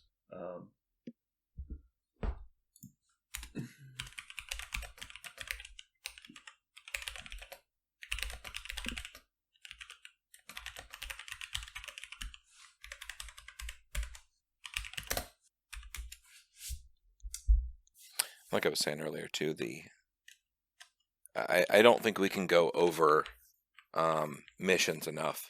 I don't think that's a topic that'll ever close down. I think there's always something to be said. I agree. I'd like to a little bit of List Dojo today as well on the topic of MODOK. Yep, that'd be good.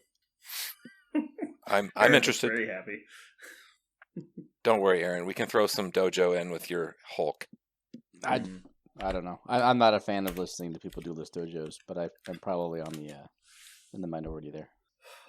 So for me, it's less about building a list specifically and more just coming up with fun ideas. So I'm just looking for other input that I can add to what I already have. I don't mind as long as it's new models. I think that's fun. I think everything else is kind of beat to death, or it's secret tech that no one is supposed to know about or something. I just want to do a tier list. Really? No, I'm kidding. I was like, because we can fucking do a tier list. Don't worry, Aaron. I can do that. To fucking rinse and repeat topic? Hell yeah. Okay, best CBS police dramas. Go. Oh no. Aaron, why? You're better than this. No, I'm really not. I'm not. I'm not gonna.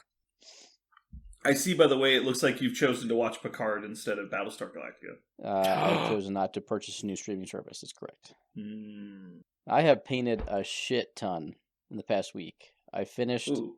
Daredevil Season 3, Jessica Jones Season 3, all of Unstable, Picard Season 1, and I'm halfway through Picard Season 2. How many seasons of Picard are there? 3. Okay. So it'll be done by next cast. What if I gave you the DVDs to watch Battlestar Galactica? I would make the effort to get a DVD player on my TV down here. Okay. I don't own an optical drive in any particular way. My computer does not have a drive. I guess I technically own one on my older of my 2 laptops. But it's my work laptop, so I'm not usually watching movies on it, so I'd have to go get it and then bring it home and then like pull it out and watch DVDs on it, so like I'm not needing them for anything. My VCR shit the bed about a week and a half ago, and I am still upset about it. Yeah, I remember when I finally bit the bullet and threw out all my VHS tapes. That was pretty sad. Oh, I still have like 500, but nothing to fucking play them on anymore. Yeah. My daughter How are you friends gonna over. How are you going to watch Girls Gone Wild without a VHS player?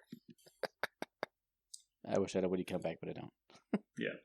Do you remember how inconvenient DVDs used to be to watch? like you had to skip 2 specific like chapters.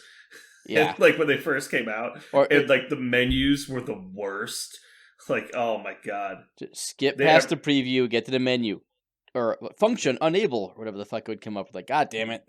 Yeah. Yeah. You had to like watch trailers on your fucking DVD. Oh, right. Why so can't I just stupid. fast forward this shit like my VCR could? Yeah. See? Oh, it was fucking terrible, honestly. Like, the fact that we ever did DVDs just blows my mind. Like, was there ever a technology that was completely unanimously adapted and then fell off so quickly? Like, that was fucking terrible. I remember when people were freaking out originally about, like, oh, purely digital media that's not physical. Like, what are we going to do? Like, and so it's like, no, I'm going to buy stuff on Amazon and then never worry about it again. I never understood. I mean, like, and it's true for CDs and DVDs in that why did we make a Frisbee that can be scratched at any time and it's fucking worthless when USBs basically existed at the same time where you just plug the fucking things in and it couldn't really be damaged? I mean, it could, but not just scratched by breathing on it. Well, the flash memory isn't like infinite. Like, it degrades. Sure, but DVDs and CDs always they just get a scratch. Well, the original ones were definitely like super vulnerable. Like the later technology, like they did pretty good about protecting that, and it's like you could scratch it and like it'd still read. Like it was only the really early discs were really vulnerable. I don't know if that had more to do with the readers or what, but like I remember back in the day, like remember the skip CD thing? Like you just like if you didn't hold your CD player perfectly flat, it's like it would just fucking skip. Well, I just remember your CDs, or yes, you'd have your CD in there or whatever, and then it would have, one skip or whatever, and you're like, oh, fuck. Okay, good. It works for the second half. And then you get another one, and then you just had to basically chuck it out the window. You're like, done. Okay, I guess it's trash. Man. Yeah, CDs were the very, like, beginning of my, like, young adulthood, and then, like, they went away immediately. Oh, I was mostly like, I don't see why we stopped using tapes. Tapes never fucking pulled that shit. Where it would just have a scratch on it, and you're done. No, tape basically was like, if you had a pencil and could rewind that shit when it got all tangled, you were fine. You were fine.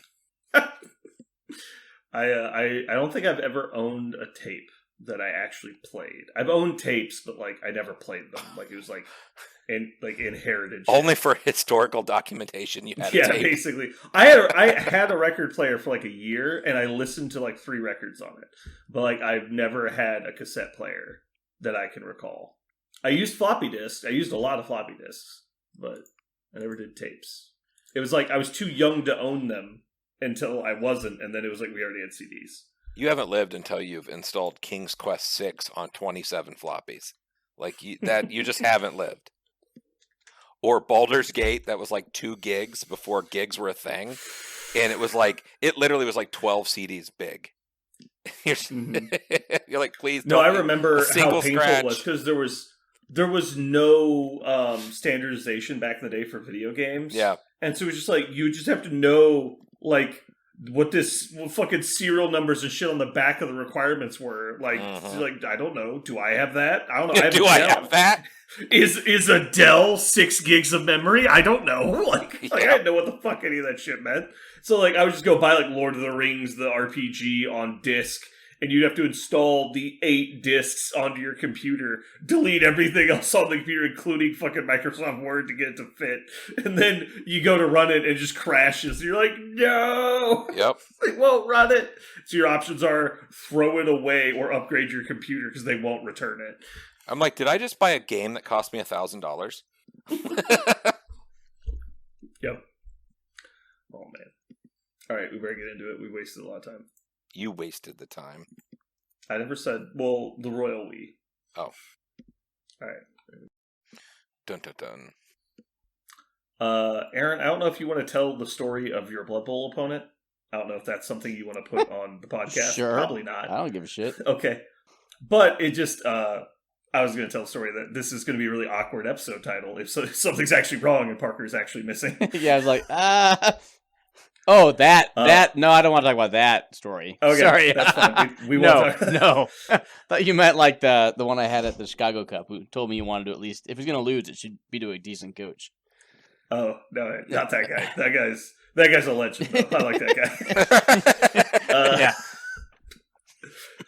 Anyway, I have this really terrible habit. I like dark humor, though, so, like, nothing phases me, so I like it as, like, off the rails as it comes, usually. But I have this habit of anytime I don't know where someone is, I just say they're dead. And so somebody will be like, oh, where's, Parker? I was like, oh, he's dead. And then they're like, for the people that don't know me, there's a second where like, wait, what? like you said that so quick and so casually that, like, I don't know what happened. But yeah, so I say that a lot. And then, very rarely, you're right. And so you gotta be careful sometimes. There's a non-zero chance. It is not zero. But there is a 99.999% chance that he's sleeping on his fucking desk. There's also a 1999 chance that he's going to gain another probationary episode. For every second. how about this? If he's asleep on his fucking keyboard again, it's 2000. We're just calling it now. It's 2000. He's getting a 2K episode. A 2K. Not he's going to 2K. He's getting 2K. Oh, yeah. So he'll be at 3915. Oh, man. Yeah. Well, actually, no, because then he'll lose the 250 episode bet. So it'll actually be, was it 43 something? I don't know. Oh, man. For people at home that don't understand, like we one that time waited an hour and 30 minutes. It was 11 p.m. We were waiting to start recording the podcast. Every one of us has to work the next day. And meanwhile, while we were waiting on Parker for almost 2 hours, he was literally face down asleep on his keyboard because he was, quote, waiting for us. Yeah, that's when this whole thing started. Anyway. Did anybody start watching Ted Lasso? Nope. It is not as funny as I heard it was, but it does have actually really good drama, I would say. The actual serious moments of the show are better than I expected. And so that's probably why I still watch it. I'm caught up, though. There's not really much of it. It's like 10 episode seasons or something. I will watch it as soon as my wife has free time to binge it, so we can sign up for Apple, watch it, and then cancel. Yeah. But you can't do that for BSG? I could. I choose not to. So our family, I have a gift giving rule with my family. They are not allowed to give me or anyone in my family a thing. Oh, like so you have to give them like subscriptions and stuff, or something. Like, don't give me shit to put in my house. If I wanted this shit, I would already own it. It's kind of like my point. Well, I've always thought that the best gifts are something that somebody would once but wouldn't buy for themselves. That is also true. I am so practical that rather than buying everything I want, I take the opposite approach, and I just convince myself I don't want anything in life. Yeah, So I do that a lot. So, like, the best presents have been like paints and brushes. I'll tell my family to get, which is why I got a 20-pack Yeah. of insane detail brushes because they try to do the right thing and end up screwing up. But that's okay. You have like 40 triple O's. Yeah. Yeah. He's never gonna get through them. Like literally, he will die. Holy Yeah. Lord. Yeah, they were like, he said brushes, so it says insane detail, so clearly that's what he does, right? And then they just ordered it off Amazon, but it's a 20-pack. Yeah. Where was I going with this? Oh, but so one of our family members wanted us to watch Ted Lasso, so they gave us cash to get like at least 2 to 3 months or whatnot, or 4 months of Apple. Mm-hmm. However, my wife goes through very, her job is very spurty, if you will. Like she'll work for like 100 hours a week for like 3 months, and then she'll have like 3 weeks where she doesn't do quite as much. So we weren't able to just like she didn't have the time to watch Ted Lasso when we were given the present. So because we were given money from our family in order to specifically watch Ted Lasso, we need to do it at some point. So sometime this summer we'll probably do it. So that's why I am more inclined to pay for Apple TV for a short period as opposed to Peacock when I have other stuff I want to watch on Paramount. Mm-hmm. Anyway, long story. And you're sure you can't watch it for free? Battlestar? It's not showing up anywhere for free. I thought that they had like a free option on their Peacock had a free option though. Oh. Yeah. I could have sworn there was a free way. I think you need to start. We need to start charging like 50 cents to the Battlestar Galactic people for every time you say Battlestar Galactica. I'll do it for free. God damn it. It's that good. It's so good. Google says Peacock has stopped allowing new users to sign up for the free tier. Yeah, so it was probably free when I did it. Yeah. $10, which I'm sure I could knock it out in a month. But like I said, I've already got 6 or 7 things on my list, so. Well, based on recent history, I can tell you that I didn't sleep for a week when I started watching Battlestar Galactica. This wasn't very recent, I guess. This was just out of high school. But that wasn't that uncommon for me.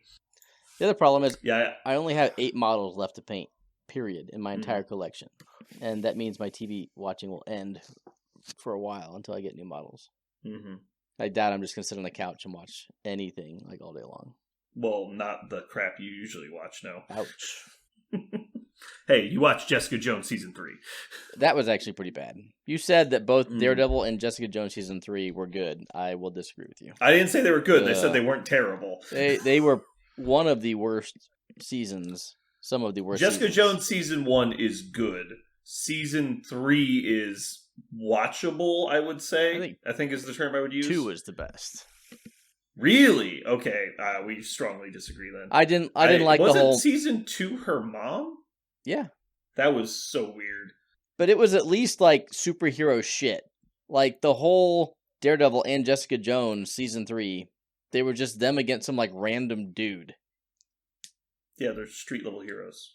That's how it Sure, but you works. can't have them fighting superhero level threats for the first 10 fucking seasons of the Defenders and then have them go take on like a random serial killer. Like I just fucking watched Daredevil fight like 67 hand ninjas.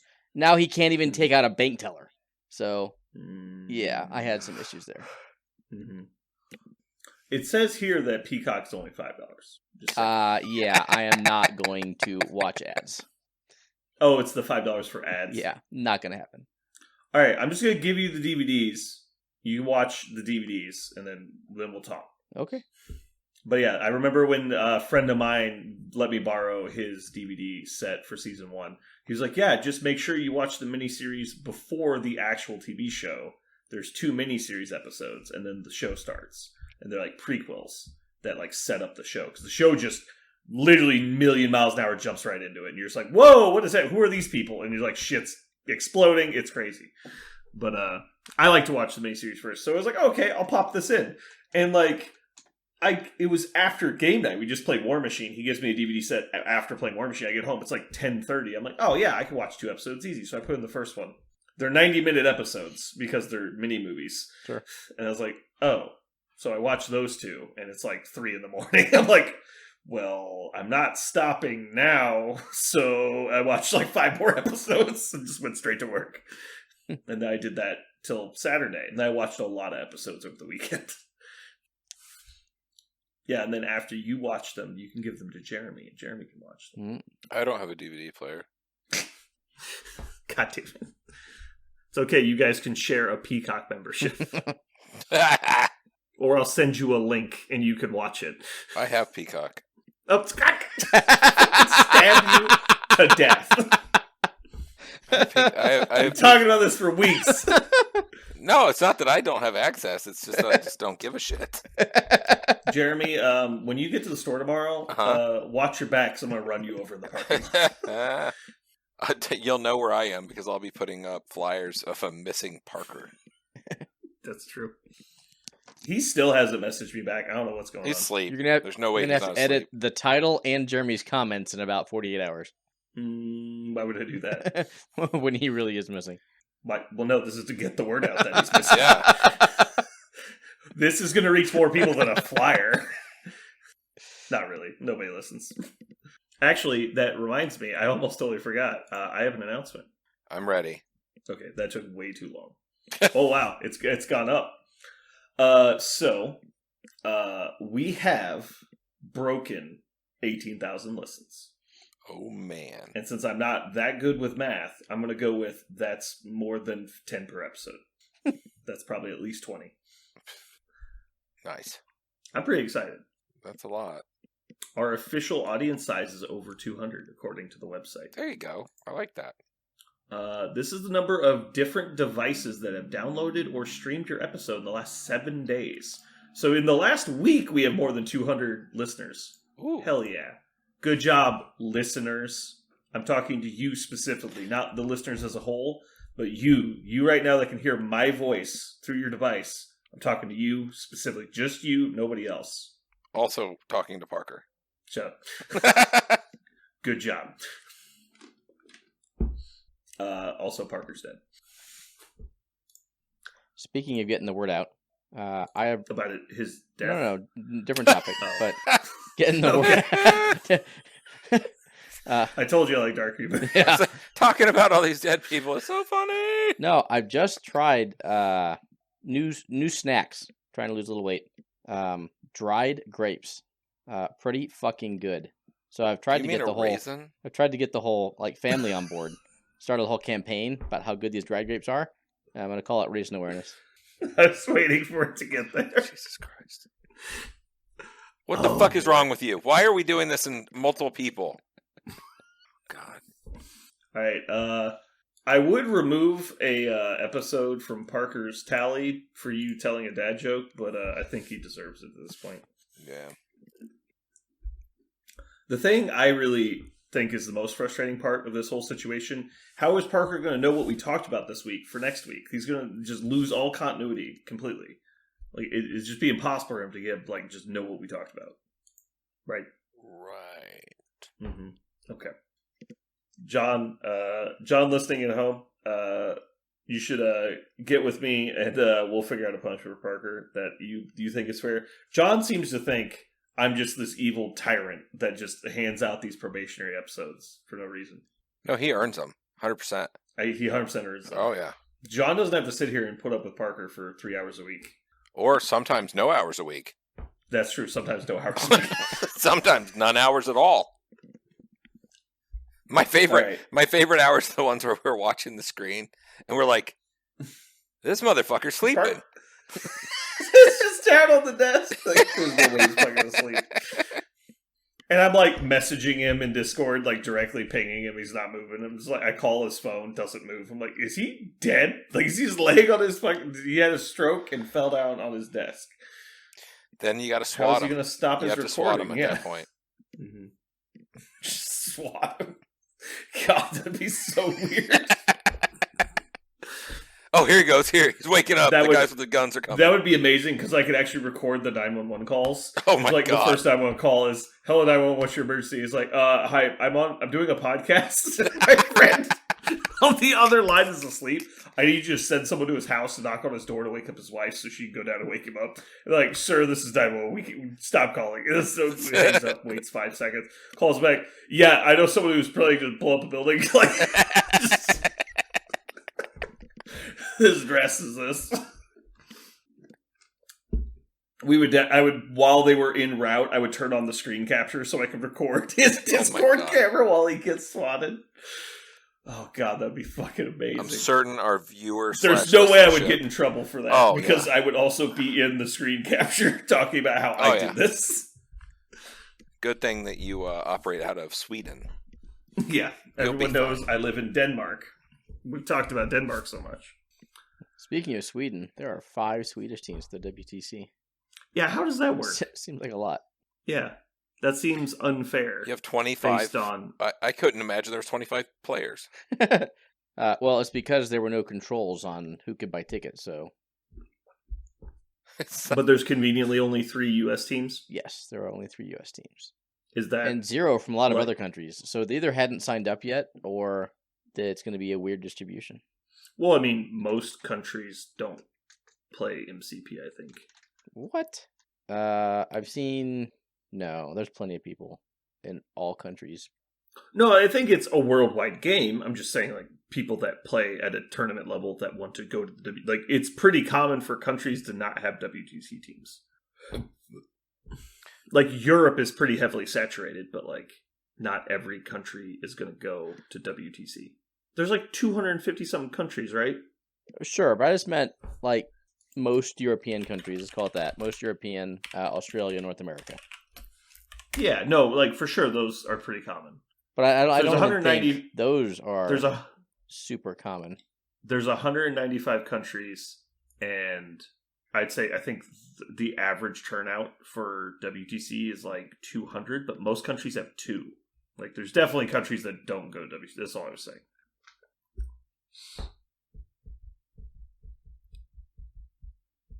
Hopefully this isn't super loud. My desk is creaking. I know for a fact they sent out a list that had the actual teams on there. Yeah, I saw the list you posted. 3 Ireland teams, 3 US teams, 5 Sweden. I can't. That's all I can see. There's a Croatia. Belgium, Team Belgian 1. I like that. That's strong. We should be US Team 1. We're gonna rename our team. Got to make sure we're on top of it. I got AAA US Team 1. There we go. When are we going to start plotting for this thing? I'd like to start doing it pretty soon. I thought I had posted a question. Yeah, 3 Ireland, Netherlands, 3 USA, 5 Sweden, Croatia, Belgium, Austria, Denmark, Spain, Poland, Denmark again, Finland twice. Just seems really weird that there be no UK, like no France, no Spain, I think Germany. I think they do individual countries, not UK. Okay, no England, no Wales, no Scotland. Well, it's probably not a final list. It's due in 4 days, so you're right. Might not be a final list. Well, a lot of those countries have committees, and so like they submit all at once. Like I said, I'm just interested to see what it turns into. Well, you guys are putting in a ton of time and energy and thoughts about how to break down what we need to take. You have Sentinels, don't worry. Yeah, we got it. I'm glad we got there. Thank you. But I am a practice kind of person, not a paper, what looks best and all of that shit. So the faster we get to it, I can start crunching out games and like figuring out how it works. Did he ever announce what the list cutoff was going to be for like locking list? Yes. I would like it to not be 2 fucking weeks before. That would be the worst. It probably is. Why is that bad? I want it to be like at least a month out. That way we're not dealing with new shit. I think it's pretty safe to say anyone going to WGC is going to be committed to playing their WGC list for at least a month. But that way we don't have to deal with like, oh look, fucking new crisis update like 3 weeks before list lock. And we're like, oh my god. 6 October, so it's 3 weeks ahead of time. Yeah, I'd like to be a little bit more, but I guess we'll see. So the good news is if Marvel comes out on the second Friday, typically. That is effectively a month and a half list lock, if you will. Yeah, if there's no updates for a while before, yeah. Sure. So that means that the September releases will be the last ones legal. So September 15th to October 20th. I guess that's 5 weeks. Unless there's a non-standard release like a Crisis update. You are not wrong. And I'm sure that at that point they will probably disallow them. But yeah. I imagine also like AMG is aware that the WC is a thing, and they'd probably not do something that mean. They would either drop it early or wait till after the deadline, since it's a difference of like 2 weeks. So since Gil was in direct, well, never mind. Yeah. Hopefully, I wouldn't put it past him. But I'm still waiting on the actual dates and times so I can get a plane ticket. Need to know if we need to stay through Monday morning to catch a flight back, et cetera, et cetera. Remind me to talk about this after the podcast's over, but I have something to run by you. Okay. Regarding travel. Okay. I'm out of pixie dust. Yeah. Anyway, yeah. I would like to do some group discussion as well. At once I tried to, I don't know if you guys saw the thing I made, but I tried to compile a bunch of lists. And yeah, I'm excited to start talking WC stuff. I don't know how much Aaron wants to be involved in the strategizing. Obviously some, but Jeremy seems to be mostly content with whatever's decided. Pretty much. I don't know if I'm excited or sad that they didn't do restricted cards and crises as well. And obviously it wouldn't be as easy to say one of everything, but they could have said like two of everything. I think that could have made list building even more interesting, but I also I go way over the deep end on some of this shit, so it did create a lot of variety in our team tournament we just had. I did enjoy that. It did create. I thought it was super fun. And obviously going 5 wide is different, but they could have also just done 3-man teams. I think would have been fine. 5 is more interesting, but it gets weirder. Anyway, let's go ahead and wrap it up.